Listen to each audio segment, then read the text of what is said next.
Dr. Margaret Chen carefully lifted the sepia-toned photograph from the dusty archive box, her white cotton gloves protecting the fragile image from the oils of her fingertips.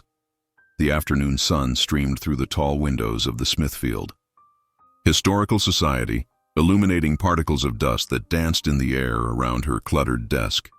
This particular donation had come from the estate of Eleanor Whitmore, whose family had been pillars of the community for generations. The photograph depicted the 1909 graduating class of Smithfield Academy, a prestigious preparatory school that had molded New England's elite for over a century. 24 young men and women stood arranged in 3 precise rows on the marble steps of the Academy's imposing neoclassical building, their black graduation robes creating a stark contrast against the pristine white limestone facade. Margaret had examined thousands of historical photographs during her 15-year career, developing an eye for the subtle details that brought the past to life. She adjusted her desk lamp and reached for her magnifying glass, beginning her methodical examination of each face.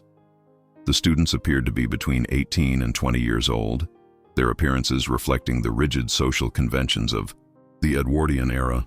The young women wore their dark hair in elaborate Gibson girl updos, secured with decorative combs and pins. The young men sported neatly parted hairstyles, their hair gleaming with pomade and perfectly groomed mustaches adorning some of their faces. All maintained the solemn, dignified expressions expected in formal photography of that period, but as her magnifying glass moved across the back row, Margaret's breath caught. There, standing forth from the left, was a young man whose expression seemed jarringly out of place among his classmates. Margaret leaned closer to the photograph, her heartbeat quickening as she focused on the mysterious student. The young man appeared to be about 19 years old, with dark brown hair parted severely to one side in the fashion of the day. He wore the same black graduation robe as his classmates, complete with the traditional mortarboard cap tilted at the prescribed angle. His posture was identical to the others, shoulders squared, spine straight, hands clasped formally behind his back. Everything about his stance suggested he had received the same etiquette training as his privileged peers. Yet something about his demeanor set him apart so dramatically that Margaret felt an almost physical chill. While every other student in the photograph maintained the solemn, reserved expression demanded by social convention and photographic tradition of 1909, this young man wore what could only be described as a natural, relaxed smile. Not the rigid, forced expression occasionally seen in formal portraits, but a genuine, easy smile that belonged in a casual, modern photograph. More unsettling still was his direct, unwavering gaze into the camera lens. In the early 20th century, portrait subjects were typically instructed to look slightly to the side or maintain a distant, contemplative stare.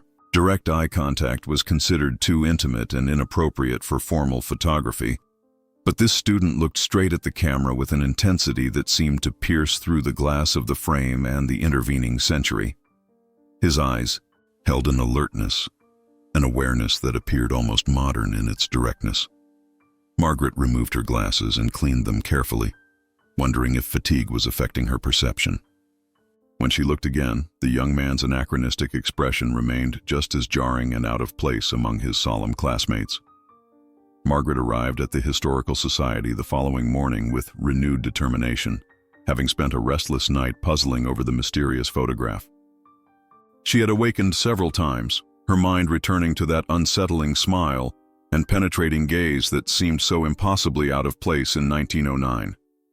The Society's research library housed an extensive collection of materials related to Smithfield Academy, including complete runs of yearbooks, enrollment records, faculty minutes, and local newspaper coverage dating back to the school's founding in 1847. Margaret began by retrieving the 1909 yearbook from the climate-controlled storage vault. The yearbook was bound in rich burgundy leather with gold lettering that had dulled with age but remained clearly legible. Smithfield Academy class of 1909 was embossed on the cover, along with the school's Latin motto, Veritas et Honos, truth and honor. The irony wasn't lost on Margaret as she prepared to search for the truth behind the mysterious student. Inside, she discovered individual studio portraits of each graduate, professionally taken in the formal style of the period. Each portrait was accompanied by the student's full name, hometown, parents' names, and planned university destination. The photographs were remarkably clear and detailed, allowing Margaret to create a comprehensive comparison chart. She methodically matched each yearbook portrait to the corresponding face in the group photograph, noting subtle differences in lighting and angle, but finding consistent formal poses throughout. Thomas Ashworth from Boston, destined for Harvard. Sarah Mitchell from Newport, planning to attend Vassar. James Carmichael from Philadelphia, bound for Princeton. One by one, she identified each graduate until she reached the portrait that should have corresponded to the mysterious young man in the back row. What she found defied logic and challenged everything she thought she knew about historical photography. Deeply troubled by the impossible inconsistency between the two photographs, Margaret knew she needed expert analysis. She carefully packaged both the group photograph and the yearbook, then drove to nearby Whitman College to consult with Dr. James Morrison, a renowned professor of photography and digital imaging with whom she had collaborated on several authentication projects. Professor Morrison's laboratory was a fascinating blend of old and new technology, equipped with specialized microscopes designed for examining historical photographs, alongside cutting-edge digital analysis equipment. He was a distinguished man in his early 60s with silver hair and wire-rimmed glasses that reflected the laboratory's bright fluorescent lights as he worked. "Fascinating specimens," he murmured, carefully positioning the group photograph under a high-powered microscope. "Let me begin with basic authentication procedures." He methodically examined the paper stock, checking its fiber composition and manufacturing characteristics. The paper is consistent with 1909 American production techniques. The albumin coating shows appropriate aging patterns for a photograph of this vintage. Next, he analyzed the photographic emulsion using spectral analysis equipment. The chemical composition is authentic to the period. Silver halide crystals show the expected degradation patterns for gelatin dry plates used in 1909. He moved to examine the lighting and shadows throughout the image with mathematical precision. "The illumination angle is consistent across all subjects," he noted, making careful measurements. Depth of field calculations matched the lens technology available in 1909. Shadow patterns indicate a single light source, natural sunlight, with no evidence of artificial supplementation or digital manipulation. When Professor Morrison focused specifically on the mysterious student's face, Margaret held her breath. After several minutes of intense examination through various filters and magnifications, he looked up with a puzzled expression that matched her own confusion. Returning to the Historical Society with more questions than answers, Margaret decided to investigate the families behind the 1909 graduating class. She hoped that family records, personal diaries, or oral histories might shed light on the mysterious student and his unconventional behavior during what should have been a formal ceremony. Her breakthrough came while researching the donation itself. Eleanor Whitmore, the elderly woman whose estate had provided the photograph, had lived to be 96 before passing away the previous year. Margaret discovered that Eleanor's maiden name had been Mitchell, the same surname that appeared in the 1909 yearbook belonging to Sarah Mitchell, one of the female graduates. Further investigation revealed that Eleanor had been Sarah's younger sister, born in 1895, making her 14 years old during her sister's graduation ceremony. She would have been old enough to remember the events clearly, but young enough to notice details that adults might have overlooked or deliberately ignored. Among Eleanor's personal papers, Margaret discovered a treasure trove of family correspondence and diary entries that mentioned the graduation ceremony. In a letter written to her cousin in Buffalo just days after the graduation, Eleanor had described the event in vivid detail. Sarah looked absolutely radiant in her graduation gown, though Mother was quite distressed about the commotion during the photography session. The letter continued.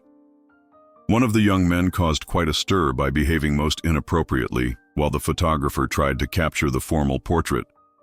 He kept making faces and looking directly at the camera in a most unseemly manner. The photographer had to attempt the group picture several times, and everyone had to stand perfectly still in the blazing June heat, while this young gentleman disrupted the proceedings with his improper conduct. Eleanor's diary entry from the same period provided even more specific details about the incident that had clearly left a lasting impression on the teenage girl.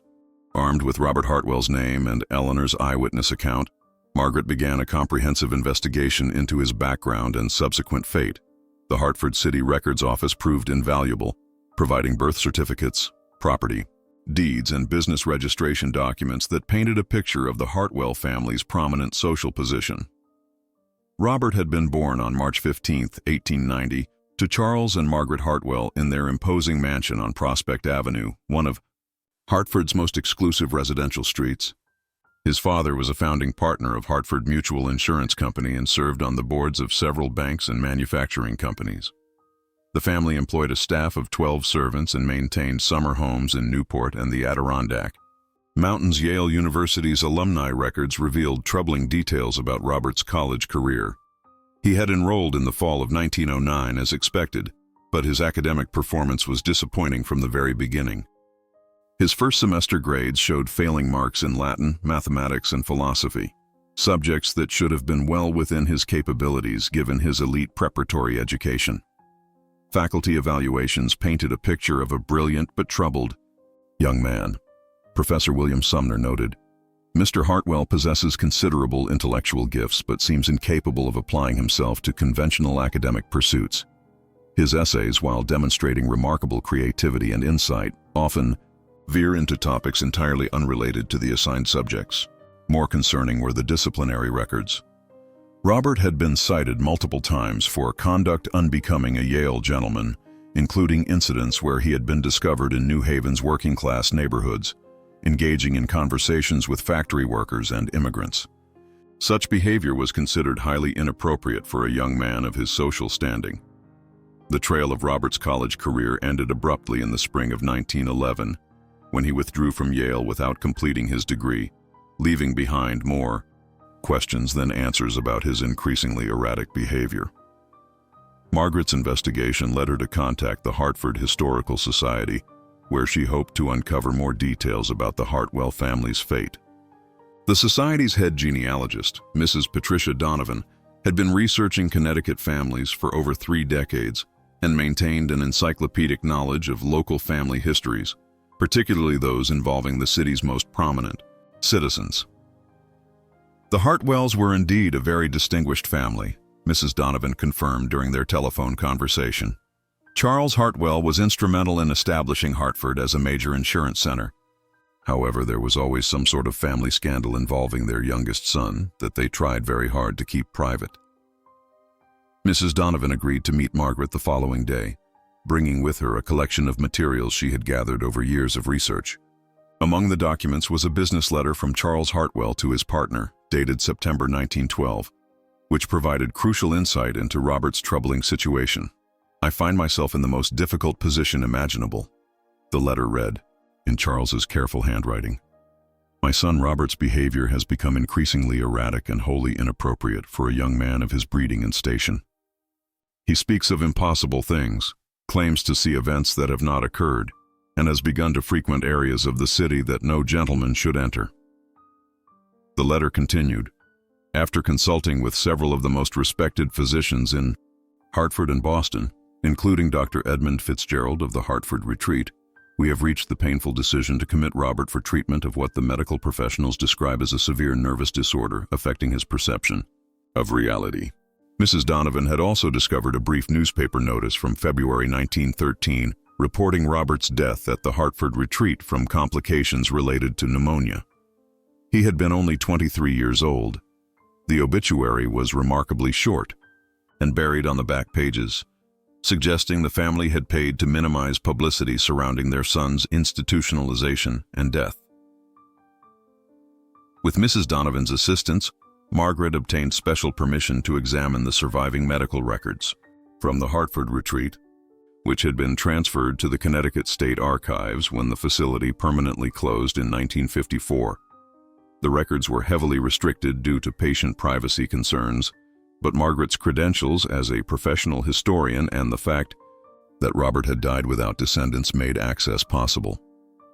Dr. Edmund Fitzgerald's medical file on Robert painted a heartbreaking picture of his final years. Upon admission in October 1912, Robert was diagnosed with dementia praecox, an early medical term for what would later be recognized and understood as schizophrenia. Dr. Fitzgerald was considered one of the most progressive psychiatrists of his era, and his detailed notes provided unprecedented insight into Robert's condition. Patient exhibits highly unusual symptoms that distinguish his case from typical presentations of dementia praecox, Dr. Fitzgerald had written in his initial evaluation. Mr. Hartwell demonstrates remarkable clarity of thought and articulation, while simultaneously maintaining delusions about temporal displacement. He insists that he can perceive future events and describes technological innovations that bear no resemblance to current scientific understanding. The medical notes revealed that Robert had repeatedly told staff members about inventions that didn't exist: automobiles that could travel without horses at impossible speeds, flying machines capable of carrying hundreds of passengers across oceans, and communication devices that would allow people to speak to each other instantaneously across vast distances. More remarkably, Robert had maintained throughout his treatment that he could see through time and observe events that would occur decades in the future. He described cities filled with electric lights, women wearing shortened skirts and working in offices, and mechanical devices that could capture and reproduce human voices and moving pictures. Despite his unusual delusions, Robert was described as a model patient, gentle, articulate, and invariably kind to both staff and fellow patients, never displaying any of the violent or aggressive behaviors often associated with severe mental illness. As Margaret carefully pieced together Robert Hartwell's tragic story, the mystery of his unsettling expression in the 1909 graduation photograph finally began to make heartbreaking sense. She returned to her office and spread out all the documents she had gathered: Eleanor's diary entries, the medical records, the family correspondence, and most importantly, the photograph itself. Robert had been a young man suffering from a severe mental illness that fundamentally altered his perception of reality and time. What she had initially interpreted as anachronistic behavior, the casual modern smile and the intense direct eye contact with the camera, now revealed itself as the manifestation of a mind experiencing the world in ways that his contemporaries couldn't understand. His relaxed, natural expression wasn't evidence of supernatural prescience or time displacement. Instead, it was the genuine reaction of someone whose illness had freed him from the rigid social conventions that constrained his peers. While his classmates maintained the formal, reserved postures demanded by Edwardian society, Robert's condition had created a different relationship with social expectations. The intensity of his gaze wasn't the stare of someone seeing across time. It was the concentrated look of a young man trying desperately to reconcile what his mind was showing him with the reality that everyone else accepted as normal. His mental illness had given him vivid, detailed hallucinations of future technologies and social changes that felt absolutely real to him. Margaret realized that Robert's story represented a profound tragedy about mental illness in an era when such conditions were completely misunderstood, heavily stigmatized, and cruelly mistreated. Rather than receiving compassionate care or even basic understanding, Robert had been hidden away by his own family when his behavior became socially embarrassing. The photograph had captured a fleeting moment when Robert's illness had created an expression that seemed to transcend its time period. But the truth was far more human and heartbreaking than any supernatural explanation could provide. Margaret carefully returned the photograph to its archival sleeve, but Robert Hartwell's story had fundamentally changed how she viewed not only this particular image, but her entire approach to historical research. She had begun with a simple mystery about an unusual expression and discovered a profound human tragedy that resonated across more than a century of medical and social progress.